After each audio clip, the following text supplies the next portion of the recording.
13h37, vamos agora para a entrevista do programa para falar dos impostos em 2025. Como não cair na malha fina, tem que ficar atento à unificação de tributos.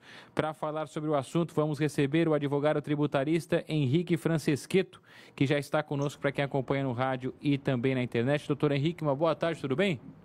Boa tarde, Matheus, tudo bem? Muito obrigado pelo convite, mais uma vez. Imagina, a gente que agradece, sempre solícito aqui na programação da CBN e também recebendo a sua mensagem aqui pelo WhatsApp. Você tem dúvida sobre a malha fina, sobre alguma dica especial para o ano de 2025? Doutor Henrique, e sobre inclusive a revogação que já aconteceu na semana passada da norma da Receita Federal sobre as movimentações financeiras. Muitos falaram sobre o Pix, mas era sobre qualquer tipo de movimentação financeira. A partir de agora, qual que é a noção exata que o empresário, né, no caso pessoa jurídica ou pessoa física, o cidadão comum, vai ter de acordo com as regras atuais para não cair na malha fina? Bom, Matheus, boa tarde. Mais uma vez, acho que não preciso nem dizer que esse assunto foi objeto de grandes debates aí, né, nas redes sociais, na imprensa como um todo. A gente ouviu muita coisa. Eu vou tentar aqui me ater aos fatos de maneira bem objetiva, né? Primeira informação a Receita Federal já recebe os dados de movimentações financeiras relacionadas aos grandes bancos, pelo menos desde 2003. E isso inclui os dados do Pix. Então, a gente tem aí pelo menos mais de 20 anos já, onde esses dados, pelo menos nas contas bancárias dos grandes bancos, já são compartilhados com a Receita Federal. E isso vale para muita gente, tá? Porque o limite era de R$2.000 por semestre ou R$6.000 por semestre, no caso de CPF 2.000, CNPJ 6.000. Então, todos esses dados já iam para a Receita Federal. Qual foi a intenção? A intenção foi expandir essa norma para outras instituições financeiras de pagamento, fintechs, essas empresas mais inovadoras no mercado financeiro. Como a Receita Federal ia ampliar a base de quem lhe enviava a informação, ela, inclusive, aumentava o limite, né? Então, você tinha um limite maior para fiscalização, que passava a ser de 5.000 ou de 15.000, dependendo do CPF ou CNPJ.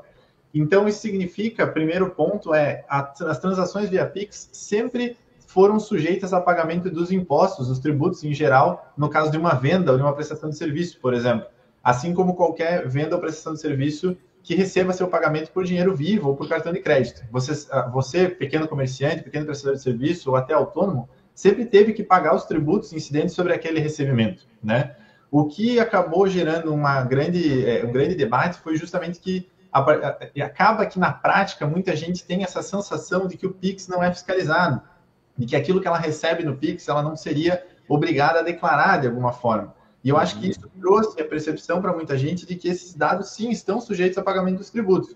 Então, não é uma questão de se tributar o Pix, não é que houve a intenção de pagar qualquer tipo de taxa na transação específica via Pix. É simplesmente que a transação financeira via Pix é uma transação financeira. E como qualquer outra, a empresa que realiza ou que tem qualquer recebimento relacionado recebe seu cliente via Pix, ela vai precisar pagar os seus tributos sobre aquela venda, assim como nas demais, né?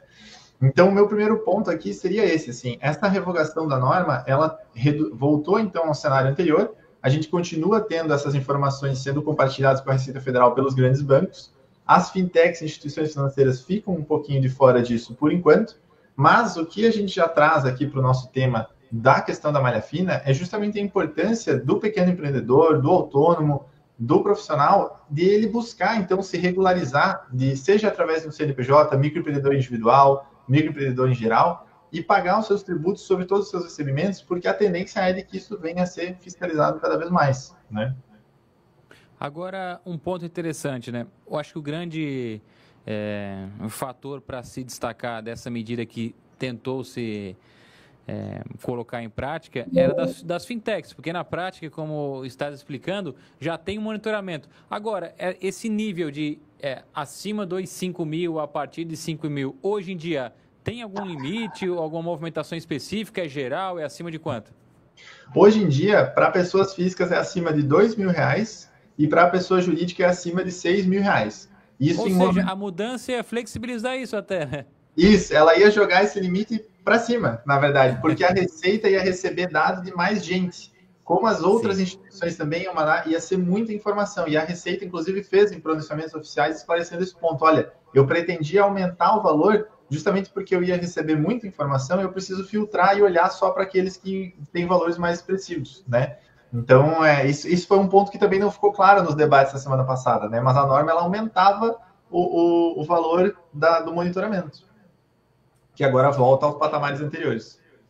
Agora, outro ponto interessante, doutor. Por exemplo, vamos falar aqui do imposto de renda.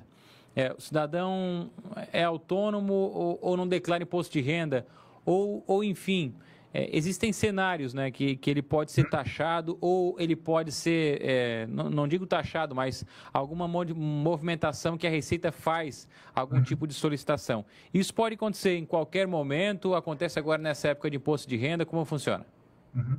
Isso, assim, a resposta mais objetiva é que pode acontecer a qualquer momento. A tendência no Brasil, se fala que pessoas jurídicas sofrem fiscalização tributária. Pessoas físicas, via de regra, são afetadas apenas por malhas. E aí a conhecida malha fina do imposto de renda é o melhor exemplo. Então, o que eu quero dizer com isso? Na prática, como é um volume de informação muito grande, são muitos os CPFs envolvidos, a Receita Federal acaba trabalhando de forma automatizada. Na declaração do ano passado, por exemplo, do imposto de renda, a malha ela acaba sendo aplicada com maior ênfase no momento da transmissão da declaração, que é quando a Receita recebe aquela informação, ela processa aquela declaração do imposto de renda no primeiro momento, e ela passa, até ano passado, eram em torno de 130 filtros, 130 malhas que a Receita realizava de forma automática quando da entrega da declaração de imposto de renda. Então, uma despesa dedutível, um gasto com saúde, ela vai cruzar com o prestador de serviço, com o profissional que fez o atendimento, para ver se ele declarou aquele valor, saldos de instituições financeiras, tudo isso vai sendo cruzado nessas mais de 130 malhas que existiam até ano passado. Todo ano a Receita vai adicionando novas, né? Então, eu diria que o momento mais provável onde essa malha possa acontecer é na transmissão da declaração de imposto de renda, mas ela pode acontecer a qualquer momento. E é importante que a pessoa física, então, ela cada vez mais busque essa regularidade através de um profissional da área contábil ou especializado que possa lhe ajudar a fazer essa declaração de imposto de renda e que mantenha essa documentação toda em arquivo. Porque na prática, muitas vezes é isso, eu tive situações até na minha família, as pessoas recebem uma malha da Receita Federal, elas se assustam muito, né? Se preocupam muito com aquilo. Mas muitas vezes é só uma prestação de informação. A Receita solicita para entender, olha, eu gostaria de ver o comprovante disso aqui. A pessoa já pensa que vai vir a multa. Isso, a pessoa já acredita que está sendo multada, já acredita que está sendo fiscalizada, está sujeita a algum tipo de punição. E muitas vezes a malha, ela é simples, como ela é automática, ela é simplesmente uma forma do sistema da Receita Federal dizer, olha, tem uma coisa aqui que eu gostaria de entender melhor. Me solicita o comprovante. E se você tiver o comprovante em mãos, vai ser muito mais fácil de resolver e você evita esse problema. E já muda alguma coisa a partir de agora com a reforma tributária? Olha, nesse momento exato, o que a gente precisa mesmo é que e aí principalmente para as empresas, para as pessoas jurídicas, elas comecem a se planejar, porque o ideal é sempre você fazer um planejamento para daqui 3 a 5 anos, pelo menos, no horizonte de tempo. E nesse horizonte a gente já vai ter mudanças, né? 2027 você já vai ter a grande mudança do PIS e COFINS, né? A transição da reforma tributária já começa agora, nos próximos anos. Para 2025 nada muda, mas eu diria que é um ótimo momento para você fazer o seu planejamento, famoso planejamento tributário, né? É você simular como vai ficar a operação da sua empresa nesse novo cenário. Porque a transição, ela só vai terminar em 2033. Mas são muitas as mudanças e o impacto é bem grande. Então, essa é a hora de se planejar para não deixar para a última hora. Essa, eu acho que, assim, para 2025, a principal recomendação seria realmente essa. Converse com o seu contador, converse com o seu assessor de confiança, para trabalhar esse cenário para o futuro. Aqui tem uma afirmação do ouvinte, o Luiz Tedesco, nosso WhatsApp, fala que o PIX de pessoa jurídica já paga taxa quando manda e recebe desde setembro. Como é que funciona esse tipo de pagamento? Quando que a pessoa jurídica paga por usar o PIX, doutor? Essa vai ser uma relação, na verdade, o que o ouvinte provavelmente está trazendo é uma taxa da própria instituição financeira. Digo aqui, por exemplo, pelo nosso próprio escritório, eu trabalho com o Pix no escritório, recebo e faço muitos pagamentos no nosso CNPJ sem qualquer taxa, né? Isso desde sempre e não vou ter taxa no Pix nem daqui para frente em nenhum momento. É que acabou se confundindo um pouquinho a taxa pelo uso do Pix, que essa geralmente vem sendo cobrada pela instituição financeira, pelo banco, não vem do governo, com a taxa que é uma espécie tributária ou tributo que incide sobre aquela venda que foi realizada através do Pix. Então, se você é um pequeno comerciante, um prestador de serviço, você vai ter que pagar os seus impostos, não importa como o seu cliente lhe pagou. Se ele pagou em dinheiro vivo, se ele pagou cartão de crédito, se ele pagou via Pix, você tem que pagar os seus impostos em geral, você tem que declarar aquela venda. Agora, a taxa para o uso da ferramenta, ela vai existir apenas se o seu banco lhe exigir isso. Não é o nosso caso, por exemplo, aqui no escritório, nosso CNPJ não tem esse custo. Isso, aqui o Luiz Tedesco já fala, exatamente, paga porque o banco quando manda e quando recebe. No caso, é do banco. E aí as instituições financeiras vão oferecer o serviço. No caso do escritório de vocês, buscaram uma que não cobrava porque estão utilizando isso diariamente, exatamente. Tem esse ponto. Agora, outra questão, doutor, é sobre já passando a questão de imposto de renda. Para esse ano, tem alguma alteração? Olha, nenhuma novidade que seja tão preocupante nesse momento, Matheus. A gente ainda não recebeu muita informação da Receita nesse sentido, né? O que se vê realmente é sempre esse aprimoramento das malhas. A Receita sempre trabalhando. A Receita Federal é um dos órgãos de arrecadação mais avançados do mundo, né? A nossa Receita, principalmente a nível federal, ela é realmente muito eficiente e ela busca sempre ferramentas cada vez mais tecnológicas para isso. Então, o que eu diria é que o que a gente pode esperar são malhas mais precisas e um cuidado ainda maior no tratamento desses dados, o que pode, inclusive, evitar que situações que não mereçam ir para a malha sejam enviadas para a malha. A Receita tende a focar cada vez mais naqueles que realmente importam.